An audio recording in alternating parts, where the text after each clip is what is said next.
ધોરણ 12ના તમામ વિદ્યાર્થીઓ આજે ઓનલાઈનના માધ્યમથી હું આપની સમક્ષ એક વ્યાકરણનો ટોપિક લઈને રજૂ થઈ રહ્યો છું. વીરાભાઈ અંકા ગઢવી સર. વ્યાકરણનો ટોપિક છે પદક્રમ, બીજો છે પદ સંવાદ અને ત્રીજો છે નિપાત. પહેલા આપણે કૃદંત જોયા. હવે આ ત્રણ ટોપિક જોઈએ એટલે વ્યાકરણનો એક એકમ પૂરો થાય.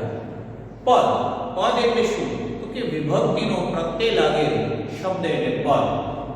બે પદને વિભક્તિના પ્રત્યય, બે કે બેથી વધારે પદને વિભક્તિના પ્રત્યય જોડાય અને જે પદોનો સમૂહ બને છે એને વાક્ય કહેવાય છે.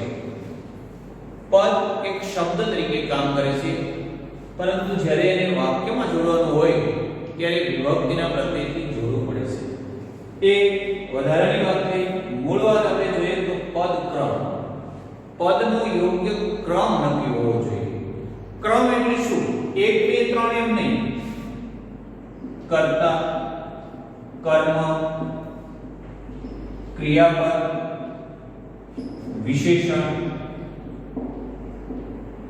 ક્રિયા વિશેષણ,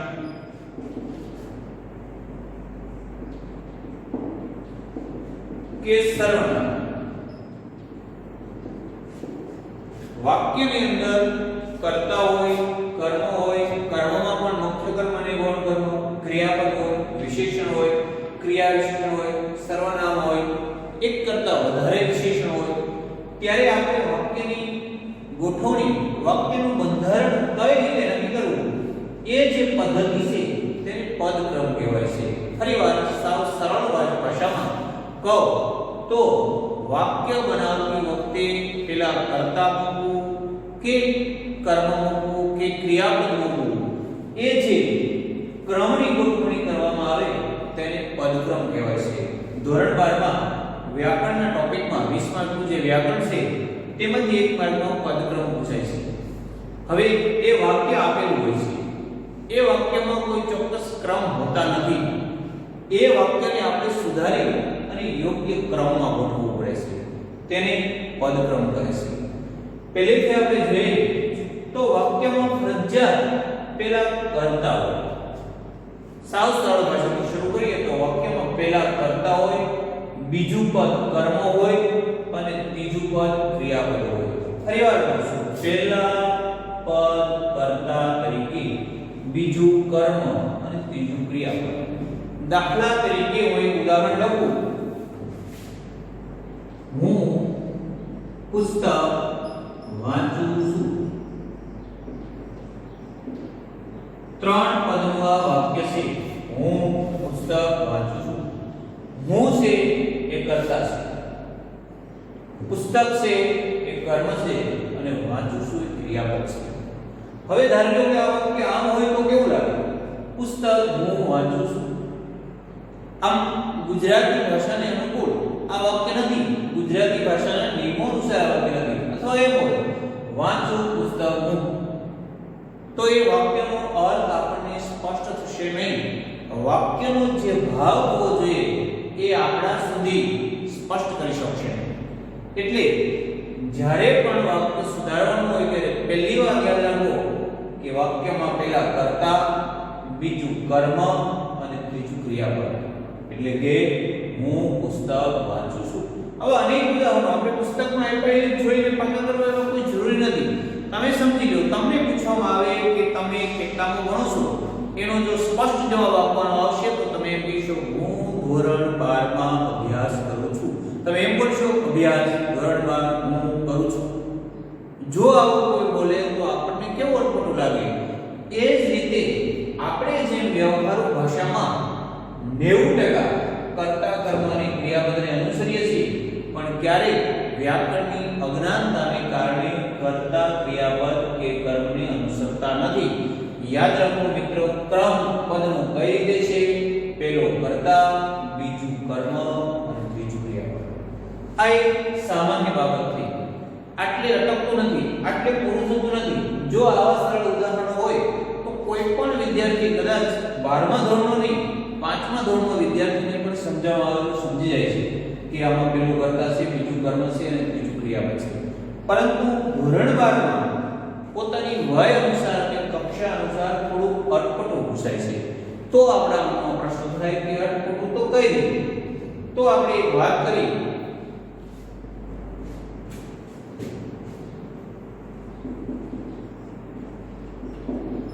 કાળું બોર્ડ વધારે સુંદર છે.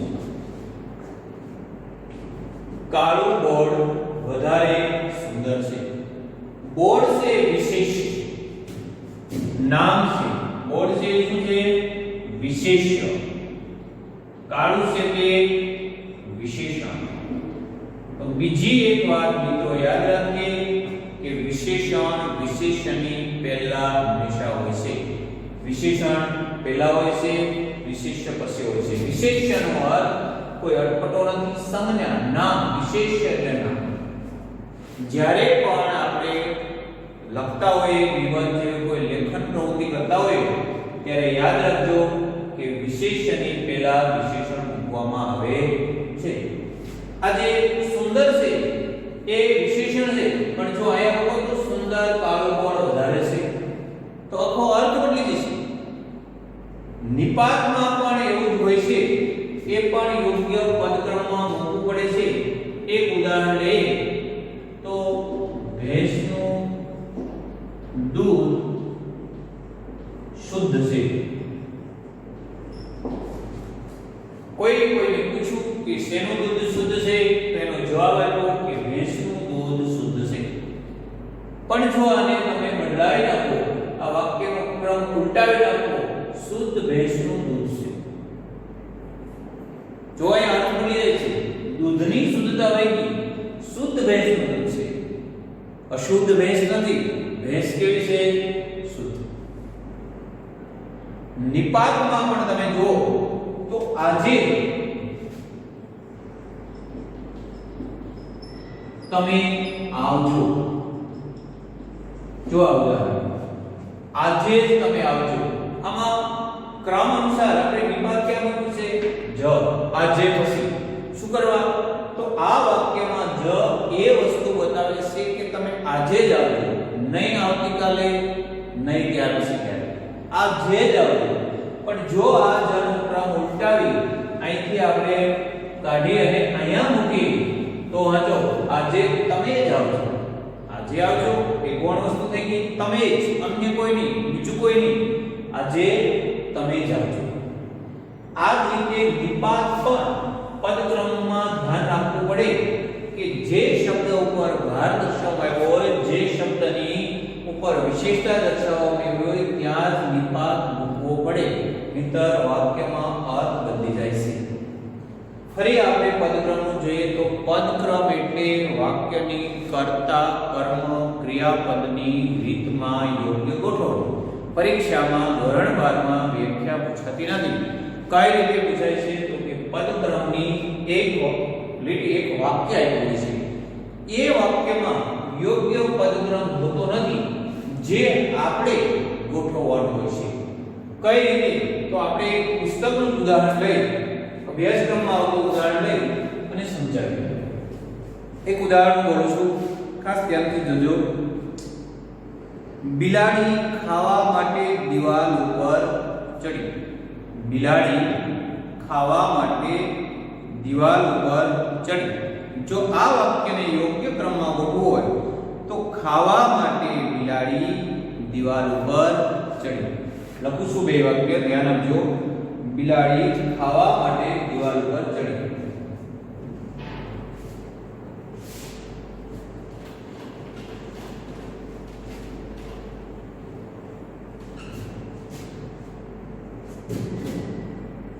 બિલાડી ખાવા માટે દિવાલ પર ચડી. આ યોગ્ય ક્રમ નથી. આને જો યોગ્ય ક્રમમાં ગોઠવવું હોય તો ખાવા માટે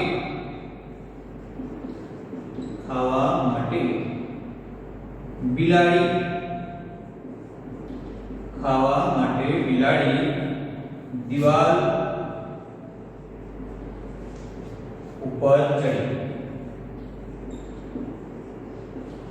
આ બે વાક્યો વાંચો એટલે તમારા મનમાં એક થાય કે કયું વાક્ય વધારે પદક્રમ ને અનુસરે છે? બિલાડી ખાવા માટે દિવાલ ઉપર ચડી. આ વાક્ય અર્થહીન લાગે. બિલાડી ખાવા એટલે બદલે જો પેલા કારણે પછી ખાવા માટે બિલાડી દિવાલ ઉપર ચડી. આ વાક્ય આપણને વધારે હૃદયમાં સ્પર્શશે. શું કરવા? તો આ વાક્યમાં યોગ્ય પદક્રમ નથી, આ વાક્યમાં યોગ્ય પદક્રમ છે. બીજું ઉદાહરણ આપું છું. શહેરમાં સરકારી માંદા ઢોરનું દવાખાનું હોય છે. શહેરમાં સરકારી માંદા ઢોરનું દવાખાનું હોય છે. હવે તમે એ પુસ્તકમાં જવાબ જુઓ. શહેરમાં માંદા ઢોરનું સરકારી દવાખાનું હોય છે. લખું છું ઉદાહરણ. આ વાક્ય ખોટું છે, આ સાચું છે.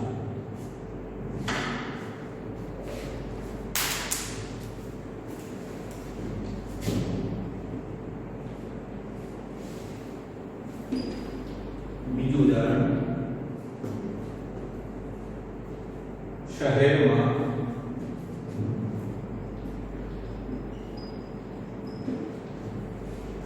સરકારી માંદા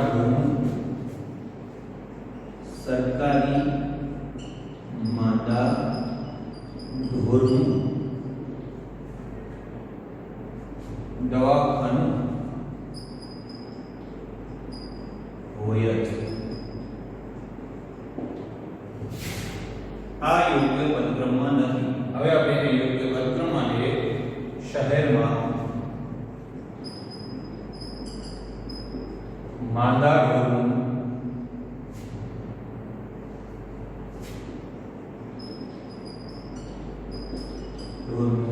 સરકારી દવાખાનું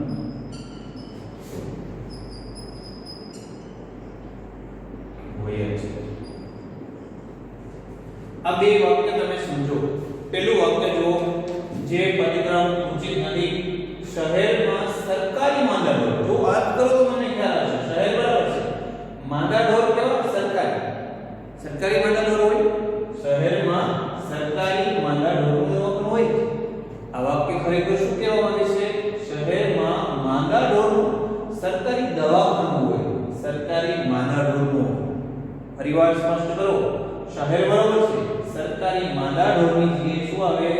સરકારી દવાખાનું અને માંદા ઢોર.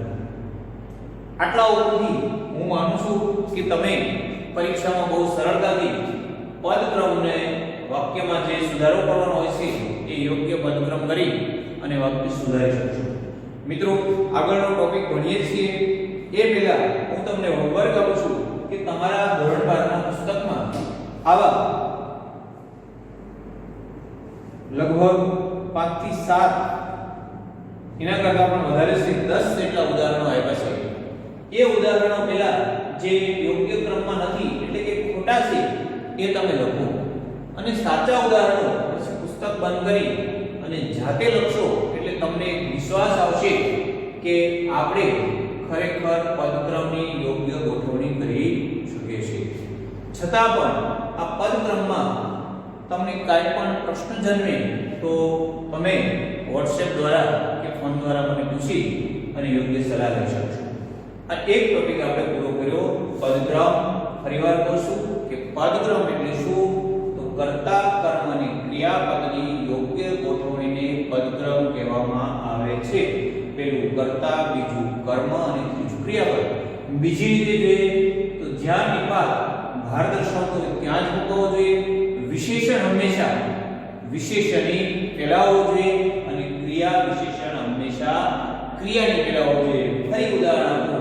કાળી ગાય ધીમે ધીમે ચરે છે. ગાય કાળી ચરે છે ધીમે ધીમે. આ વાક્ય આપણે સાંભળો કે વાંચો ત્યાં જ આપણને લાગે કે આમાં કઈ ખામી છે. કાળી ગાય, ગાય વિશેષ છે, કાળી વિશેષણ છે. ધીમે ધીમે ક્રિયા વિશેષણ. ચાલે છે ક્રિયા.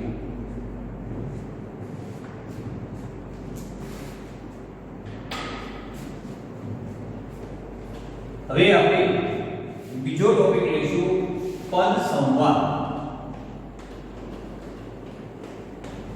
પહેલો ટોપિક ભણ્યા આપણે ઉદાર, બીજો ભણ્યા પદ ક્રમ અને ત્રીજો ભણ્યા પદ સંવાદ.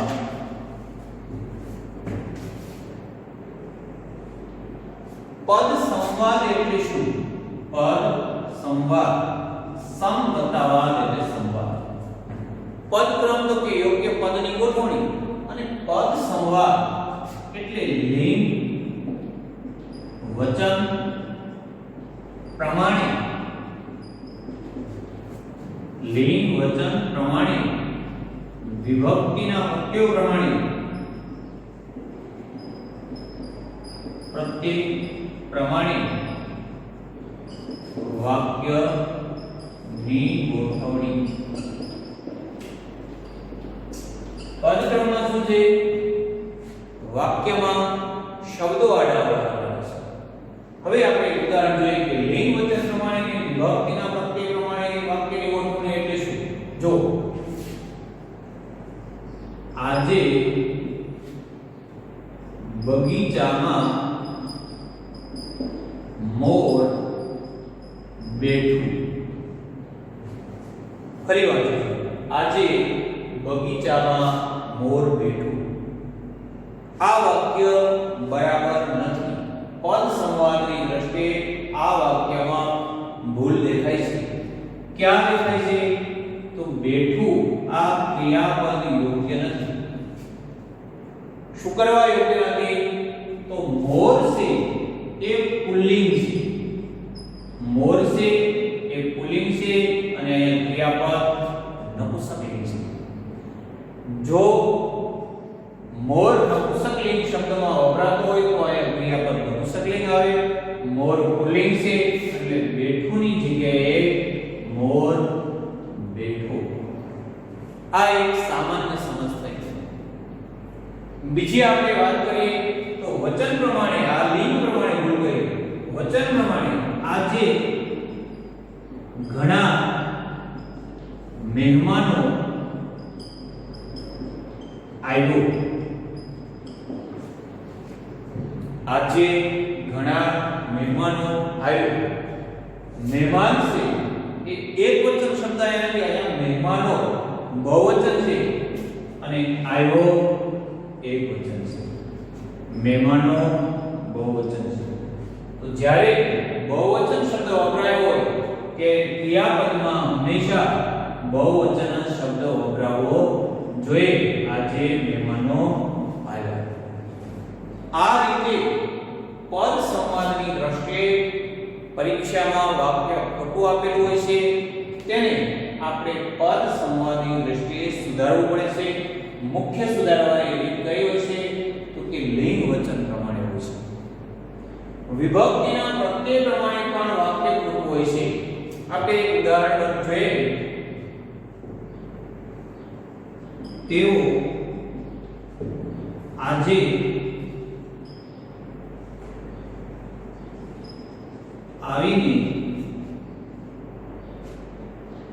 આજે આવીથી ભણાવશે. તેઓ આજે આવીથી ભણાવશે. આપણી જીભ, આપણું મન તરત અહીંયા અટકાય. કંઈક આપણે ભૂલ કરી. તેઓ આજે આવીથી ભણાવશે. વાક્ય અર્થહીન થઈ ગયું. અહીંયા યોગ્ય વિભક્તિનો પ્રત્યય હોવો જોઈએ, તેની જગ્યાએ નહીં. તેઓ આજે આવીને ભણાવશે. ત્રણ રીત પ્રમાણે પદ સંવાદ આપણે શીખ્યા. રીત નંબર 1 લિંગ પ્રમાણે. ઉદાહરણ, આજે બગીચામાં મોર બેઠો. આ મોર પુલ્લિંગ છે તો અહીંયા બેઠો હોવો જોઈએ. બેઠું બેઠી ન ચાલે. બીજું ઉદાહરણ, આજે ઘણા મહેમાનો આવ્યા. વચન પ્રમાણે મહેમાન બહુવચન છે તો આવ્યા બહુવચન હોવું જોઈએ. અહીંયા આવ્યો શબ્દ વપરાય એ યોગ્ય નથી. ત્રીજું, વિભક્તિના પ્રત્યય પ્રમાણે તેઓ આજે આવીથી ભણાવશે. તો અહીંયા આવી થી પ્રત્યય અનુચિત છે. ત્યાં યોગ્ય પ્રત્યય વિભક્તિનો મેળ આવશે. આ ત્રણ નિયમો અનુસાર વિભક્તિના પ્રત્યય પ્રમાણે, લિંગ પ્રમાણે અને વચન પ્રમાણે કંઈક ને કંઈક ભૂલો મૂકી અને વાક્ય મૂકતા હોય છે. આપણે અભ્યાસક્રમમાં આવતું એક ઉદાહરણ જોઈએ. મેં મગફળી અને ગોળ ખાધો. મેં મગફળી અને ગોળ ખાધો. જો ત્યાં તમે તરત જોઈ શકશો કે ખાધો નહીં, આ બહુવચન છે, તો મેં મગફળી અને બોર ખાધા. એક બીજું ઉદાહરણ જોઈએ. રીટાએ રાતા ફૂલ લીધું. રીટાએ રાતા ફૂલ લીધું. જો આ વાક્ય સુધારવું હોય તો રીટાએ રાતું ફૂલ લીધું અથવા રીટાએ રાતા ફૂલ, તો લીધુંની જગ્યાએ લીધા. આવા પુસ્તકની અંદર અનેક ઉદાહરણ પ્રેક્ટિસ માટે આવ્યા છે. આપ પ્રેક્ટિસ કરશો અને ચોક્કસ ખૂબ જ સરળ છે, સમજાઈ જશે. લિંગ અને વચન પ્રમાણે આપણે ગુજરાતના રહેવાસી, ગુજરાતી ભાષા બોલવાવાળા ન ભણતા હોય એમને પણ ખબર પડી જાય કે આ વાત યોગ્ય નથી, કે આ એક વચન કે બહુવચન, પુલ્લિંગ સ્ત્રીલિંગ, આ કદાચ એને ખ્યાલ નથી, પણ એટલો ચોક્કસ એને ખ્યાલ આવે કે આ વાક્ય યોગ્ય નથી. તો આપણે તો ગુજરાતી ભાષામાં ધોરણ 12 સુધી પહોંચ્યા છીએ અને ગમે તેટલું મોટું વાક્ય આપ્યું હોય તો પણ આપણે એની ભૂલ ચોક્કસ સુધારી શકીશું. હા, કોન્ફિડન્સ, વિશ્વાસ માટે તમારે થોડી પ્રેક્ટિસ કરવી પડશે. આ પેજ નંબર સાથે કહું છું. ધોરણ 12 માં વ્યાકરણ, લેખન, વાક્ય રચના વિષયક સજ્જતા. આ એક આખો વ્યાકરણનો એકમ છે, ટોપિક છે. એમાં છે પહેલો પદક્રમ, બીજું છે પદ સંવાદ. આ બે પેજ એકવાર ધ્યાનથી વાંચજો. અને મેં કીધું એમ જ્યારે પુસ્તક ભણતા હોય, પાઠ ભણતા હોય, ત્યારે ભણવાની વાત એક પછી કીધું, આપણે રસ્તા ઉપર જતા હોય ને કંઈક સુવિચાર કે કંઈક વાક્ય દિવાલ ઉપર લખ્યું હોય ત્યારે તમે જોવાની ટેવ પાડો કે આ વાક્ય પદક્રમ અને પદ સંવાદની દ્રષ્ટિએ યોગ્ય છે. આ એક પ્રેક્ટિસ તમને થતી જશે અને આપોઆપ તમારામાં વિશ્વાસ આવશે.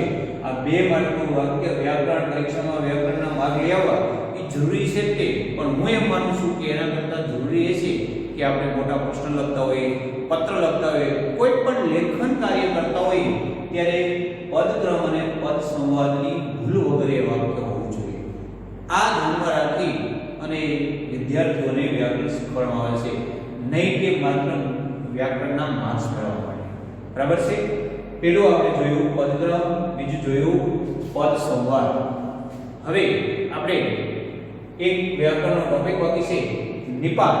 ખૂબ જ નાનું છે, 8 9માં 10માં તમે ભણી ગયા છો. એ એક નજર કરી. વ્યાકરણના ટોપિકનું નામ છે નિપાત.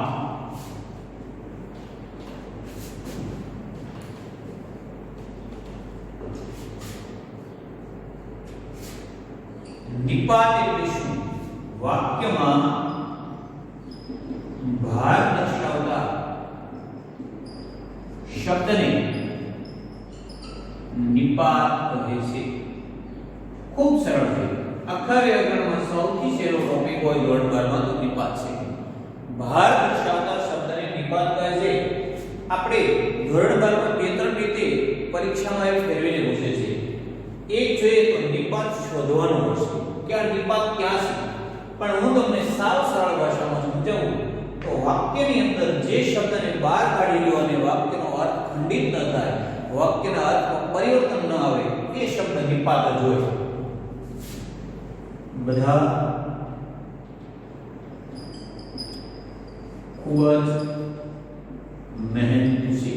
હું એમ કહું છું કે મારા ધોરણ 12 ના બધા જ વિદ્યાર્થી ખૂબ જ મહેનતુ છે. અહીંયા જ ને તમે દૂર કરો, બધા ખૂબ મહેનતુ છે. અર્થ બદલતો નથી. નિપાત મેં ભાર જણાવું તો બધા મહેનતુ નથી, ખૂબ જ મહેનતુ છે.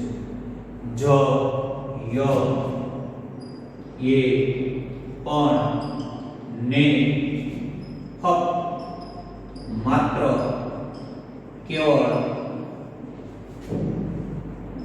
ને, કે આવા શબ્દો નિપાત તરીકે વપરાય છે. ફક્ત 4 વિદ્યાર્થીઓ ટેસ્ટમાં પાસ થયા તો નિપાત છે ફક્ત. માત્ર ધોરણ 12 ના વિદ્યાર્થીઓ માટે આ ટોપિક ભણવાનો છે. માત્ર ક્યારેક એવું બને છે કે એક જ વાક્યમાં એક કરતા વધારે નિપાત હોય. દાખલા તરીકે હું એક ઉદાહરણ આપું. આજે જ વિદ્યાર્થીઓએ આ કામ કરવાનું છે તો આજે જ કરવાનું જ, ત્યાં પણ જ. એક કરતા વધારે નિપાત હોય તો પરીક્ષામાં જવાબમાં તમારે લખવાનું જે બે નિપાત અલગ થયા હોય. માત્ર બહેનો જ સારી રીતે ભણે, તો માત્ર બહેનો જ, માત્ર અને જ આ બે નિપાત છે. આપેલ પુસ્તકમાંથી થોડા ઉદાહરણની તમને મૌખિક પ્રેક્ટિસ કરાવતો. હું પ્રવાસે જઈશ. જ જવાની ક્રિયાપદ છે. તમે જ મારી સાથે આવશો. તમે જ, તમારા સિવાય બીજું કોઈ નહીં. જ જ સિવાયના આપણે ઉદાહરણ જોઈએ. મારે પણ તમારી સાથે જ આવવું પડશે. મારે પણ તમારી સાથે જ આવવું પડશે. મારે પણ, તો એક પણ અને તમારી સાથે જ એટલે કે જ આ બે વાક્યમાં નિપાત છે. ફરીવાર કહું છું, વાક્યમાં ભારદર્શક શબ્દને નિપાત કહે છે. નિપાત જ, ય, એ, પણ, ને, ફક્ત, માત્ર, કેવળ વગેરે શબ્દો છે. નિપાત ઓળખવાની સાવ સહેલી રીત એ છે કે એ વાક્યમાં વધારે ભાર કે વધારે મહત્વ દર્શાવવા માટે વપરાય છે. એ શબ્દને વાક્યમાંથી દૂર કરો તો વાક્યનો અર્થ ખંડિત થતો નથી. ઉદાહરણ આપણે અગાઉ જોઈ ગયા છીએ. આ ચાર ટોપિક આ વ્યાકરણ એકમમાં છે. પહેલું પદક્રમ, બીજું પદ સંવાદ, ત્રીજું નિપાત અને ઉદાહરણ. આ 4 માર્કનો કે 5 માર્કનું આ આખો વ્યાકરણ એકમ છે. આ વ્યાકરણ એકમ આપણે સારી રીતે જોયું. તમે પ્રેક્ટિસ કરજો. બોર્ડના નવનીતિ પાસવાળો પેપર આપેલો હોય છે બોર્ડનો, એમાં તમે જોશો એટલે વિશેષ ખ્યાલ આવશે કે બોર્ડમાં કઈ રીતે પૂછાય છે અને આપણને ક્યાં કન્ફ્યુઝન થાય છે. જો કાંઈ ડિફિકલ્ટી કન્ફ્યુઝન સર્જાય તો એનો ઉકેલ તરત મેળવશો. અસ્તુ. આભાર.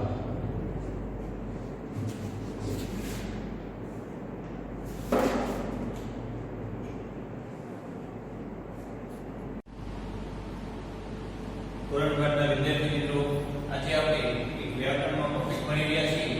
જે ટોપિકનું નામ છે કૃદંત. 10મા કરતા થોડાક જુદી રીતે ધોરણ 12 માં કૃદંત પૂછાતા હોય છે, પણ થોડું ધ્યાન આપવાનું ખૂબ જ સરળ છે. કૃદંત ખરેખર ક્રિયાપદની જેમ વર્તતા હોય છે, પણ વાક્યનો અર્થ પૂર્ણ કરી શકતા નથી. કૃત પ્રત્યય, ધાતુની કૃત પ્રત્યય લાગે તેને કૃદંત કહે છે. પહેલું છે વર્તમાન કૃદંત. વર્તમાન કૃદંતના પ્રત્યય માત્ર યાદ રાખવાના હોય છે. ત, તા, તી, તુ, તો. વર્તમાન કૃદંતની વ્યાખ્યા ખૂબ જ સહેલી છે. કોઈ પણ કાળની ચાલુ અવસ્થા દર્શાવતા કૃદંતને વર્તમાન કૃદંત કહે છે. ફરી કહું છું મિત્રો, ધ્યાન આપજો. વર્તમાન કૃદંત એટલે શું? તો કે કોઈ પણ કાળની ચાલુ અવસ્થા દર્શાવતા શબ્દને કે તથા કીધું પ્રત્યય લાગનાર કૃદંતને વર્તમાન કૃદંત કહે છે. આપણે ઉદાહરણ લઈએ તો તેઓ લખતા લખતા બોલે છે. આ વાક્યમાં તા પ્રત્યય ક્યાં લાગ્યો છે? તો બે જગ્યાએ. લખતા લખતા. પરીક્ષામાં વાક્ય છે તેઓ લખતા લખતા બોલે છે. ઉપર સૂચના છે કે કૃદંત શોધી અને પ્રકાર ઓળખાવો, તો આપણને ખ્યાલ આવશે કે ચાલુ અવસ્થા દર્શાવે છે અને તા પ્રત્યય લાગ્યો છે એટલે લખતા લખતા એ વર્તમાન કૃદંત છે. બીજા ઉદાહરણ આપની સમક્ષ બોલું છું. ખાતા ખાતા બોલાય નહીં. બીજું છે તે ગાતી ગાતી રડતી હતી. તો આ વાક્યમાં બે કૃદંત છે, ગાતી ગાતી અને રડતી. ક્યારેક એવું બને છે કે એક વાક્યમાં બે કૃદંત હોય છે અને બંનેના પ્રકાર જુદા હોય છે, ત્યારે બંને કૃદંતનો પ્રકાર આપણે દર્શાવવો પડે છે. ફરીવાર, વર્તમાન કૃદંત એટલે શું? કોઈ પણ કાળની ચાલુ અવસ્થા દર્શાવનાર કૃદંતને વર્તમાન કૃદંત કહે છે. પ્રત્યય ત, તા, તી, તુ, તો. ઉદાહરણ આપણે લખીએ તો રમતું બાળક સૌને ગમે. રમતું બાળક સૌને ગમે. આ કૃદંત છે રમતું. તુ પ્રત્યય લાગ્યો એટલે વર્તમાન કૃદંત. આટલું સરળ યાદ રાખવાનું છે. બીજું કૃદંત છે ભૂત કૃદંત.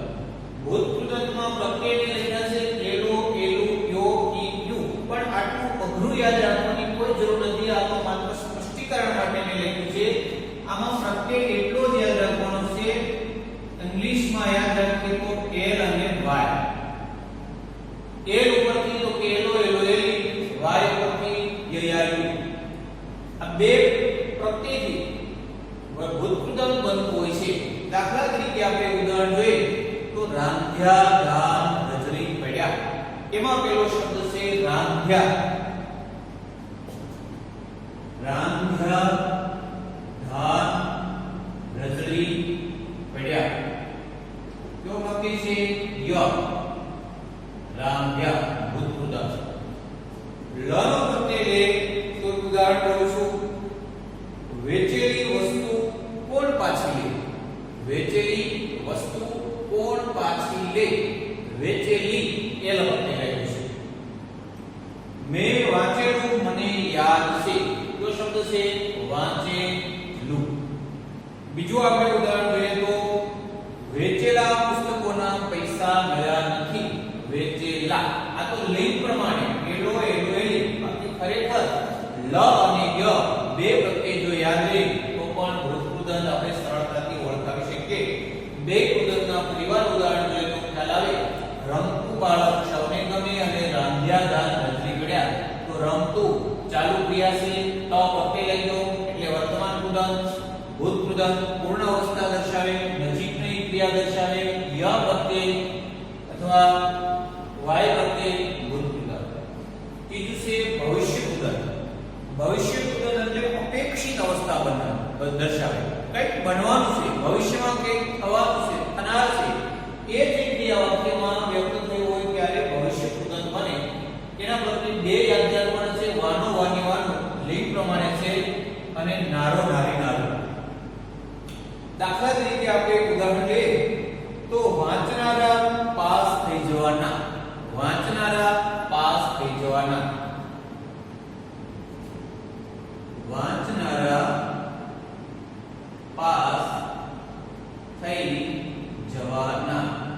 આપ જોઈ શકો છો વાંચનારા અથવા વાંચનાર. આ વાંચનાર નાર આ પ્રત્યય દર્શાવે છે. નારો નારી નારો. બીજું આપણે વાનો વાળો પ્રત્યય લઈએ તો ભણનારા ભણી લેશે. ભણનારા ભણી લેશે. ત્રણ ચાર પ્રત્યય બોલશું, ધ્યાન આપજો. પહેલું છે આવવાનો હતો, હમણાં આવશે. આવવાનો કયો પ્રત્યય લઈ ગયો છે? વાનો. ખાવાની વસ્તુ ખાઈ લેવી. વાની. લખવાનું કામ કરી લેવું. વાની. આ ત્રણમાંથી એક પ્રત્યય લઈ ગયો છે અથવા આ ત્રણમાંથી એટલે કે નારો નારી નારો. ફરીવાર સ્પષ્ટીકરણ કરું છું. ભવિષ્ય કૃદંત એટલે વાક્યમાં અપેક્ષિત અવસ્થા દર્શાવે છે. વાનો વાની વાનો પ્રત્યય હોય છે અથવા નારો નારી નારો પ્રત્યય હોય છે. ચોથું કૃદંત છે સામાન્ય કૃદંત અથવા વિદ્યત કૃદંત. આના બે નામ છે. ક્યારેક એને સામાન્ય કૃદંત તરીકે ઓળખાવાય છે, ક્યારેક વિદ્યત કૃદંત તરીકે. ખરેખર એની વ્યાખ્યા અને પ્રત્યય એક સરખા છે. એનો પ્રત્યય છે ભો વિભુ, પણ વિદ્યત કે સામાન્ય કૃદંતની ઓળખ એની સંકલ્પના વ્યાખ્યા શું? તો કર્તવ્ય, આજ્ઞા કે ફરજ દર્શાવે. શિક્ષકે કહ્યું તારે નિયમિત વાંચવું. શિક્ષકે કહ્યું જો આજ્ઞા, તારે નિયમિત વાંચવું. કયો પ્રત્યય લાગે છે? ભૂ. ફરીવાર કહું છું, વર્તમાન કૃદંતની વ્યાખ્યા એ છે કોઈ પણ કાળની ચાલુ અવસ્થા દર્શાવે. ભૂત કૃદંતની પૂર્ણ અવસ્થા દર્શાવે. ભવિષ્ય કૃદંતની અપેક્ષિત અવસ્થા દર્શાવે. વિદ્યત કૃદંતની ફરજ કર્તવ્ય બતાવે. વિદ્યાર્થીએ નિયમિત વહેલા ઉઠવું. આમ કરવું, આમ ન કરવું. જ્યારે એવો વાક્યમાં અર્થ હોય ત્યારે સામાન્ય કૃદંત અથવા કે વિદ્યત કૃદંત કહેવામાં આવે છે. એક એનું ઉદાહરણ લખીને સમજાવું છું. તો આ પુસ્તક વાંચવું મને ગમશે. આ પુસ્તક વાંચવું મને ગમશે. આમાં વાંચવું અહીંયા ભૂ પ્રત્યય લાગ્યો છે એ વિદ્યત કૃદંતનો પ્રત્યય છે અને આ પુસ્તક વાંચવું મને ગમશે કર્તવ્યનો ભાવ દર્શાવે છે. આમ મારે કરવું જોઈએ. બીજા ઉદાહરણ બોલું છું. આ કાગળ વાંચવો એવી મારી ઈચ્છા હતી. વાંચવો. આ લીટી વાંચવી સાવ સરળ છે. વી.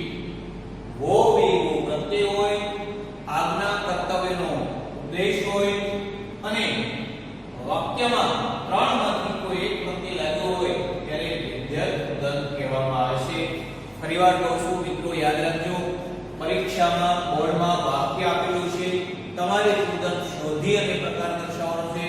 કઈ રીતે કૃદંત શોધી શકશો તો એની વ્યાખ્યા અને પ્રત્યય તમને યાદ હોવો જોઈએ. કદાચ પ્રત્યય યાદ નહીં રહ્યા હોય તો ચાલશે, પણ એની સંકલ્પના વ્યાખ્યા યાદ હોવી જોઈએ. પરીક્ષામાં દાખલા તરીકે વાક્ય પૂછવાનું છે કે ભણનારા ભણી લીધા, તો આપણે જોઈશું કે કૃદંત ક્યાં છે તો કે ભણનારા.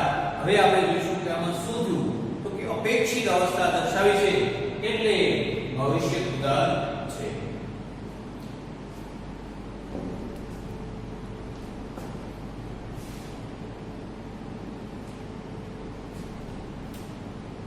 કુલ કૃદંત ધોરણ 12 માં 6 છે. 4 આપણે ભણ્યા, પાંચમું અને છઠ્ઠું જોઈએ. પાંચમું છે હેત્વર્ત કૃદંત.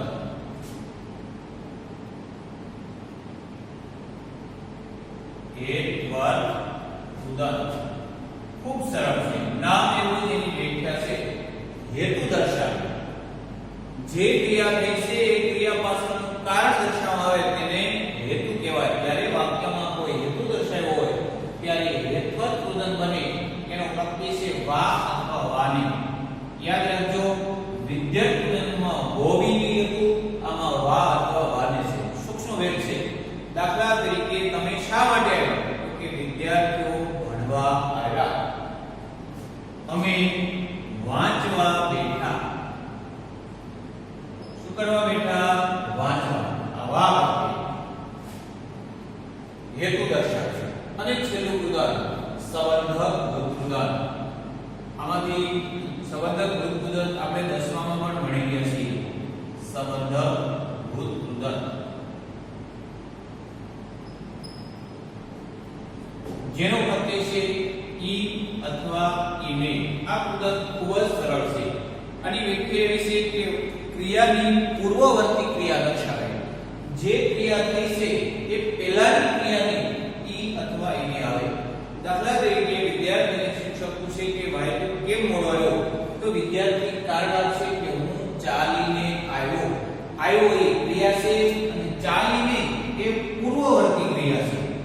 જ્યારે પૂર્વવર્તી ક્રિયાને ઈ અથવા ઈને પ્રત્યય લાગે ત્યારે સંબંધક ભૂત કૃદંત બને. અમે વાંચીને પરીક્ષા આપી. અમે વાંચીને પરીક્ષા આપી. આમાં વાંચીને ઈને પ્રત્યય લાગેલો છે. ફરીવાર આપણે જોઈએ તો છ કૃદંત. પહેલું કૃદંત વર્તમાન કૃદંત. વ્યાખ્યા સમજાવું છું. કોઈ પણ કાળની ચાલુ અવસ્થા દર્શાવવામાં આવે. પ્રત્યય ત તા તી તુ. તેઓ ભણતા વાતો કરે છે. કૃદંત ક્યાં છે? ભણતા. બીજું કૃદંત છે ભૂત કૃદંત. કોઈ પણ કાળની પૂર્ણ અવસ્થા દર્શાવે. પ્રત્યય છે લ ય અથવા આપણે વાત કરી એલ અથવા વાય. વાંચેલું યાદ છે. ત્યાર પછી કૃદંત છે ભવિષ્ય કૃદંત.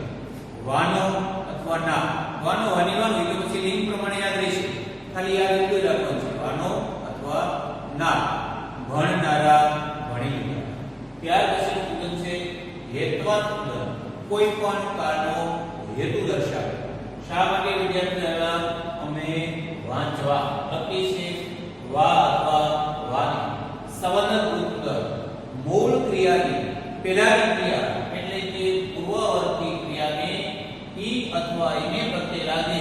અમે વાંચીને પરીક્ષા આપી. ઈ ને સંબંધ. પૂર્વવર્તી ક્રિયાને ઈ અથવા ઈને પ્રત્યય લાગે. અને છેલ્લું સામાન્ય અથવા વિદ્યત કૃદંત. સામાન્ય અથવા વિદ્યત કૃદંત અને હેત્વર્ત કૃદંત વચ્ચે સૂક્ષ્મ ભેદ હોવાથી એક ન થાય એટલે ખાસ ધ્યાન આપજો. ઓલામાં આજ્ઞા ફરજ કે કર્તવ્ય હોય છે, મારે નિયમિત પહેલા ઉઠવું. એમાં હોવી કરતી હોય છે, આમાં વા અને વાને કરતી હોય છે. ધોરણ 12મા ધોરણના પુસ્તકમાં બધા જ કૃદંત સ્પષ્ટ રીતે સમજાવેલા છે. એકવાર ધ્યાનથી અભ્યાસ કરી જજો અને જે કઈ ડિફિકલ્ટી સમજાય એ નોટ કરજો. આપણે જ્યારે મળશું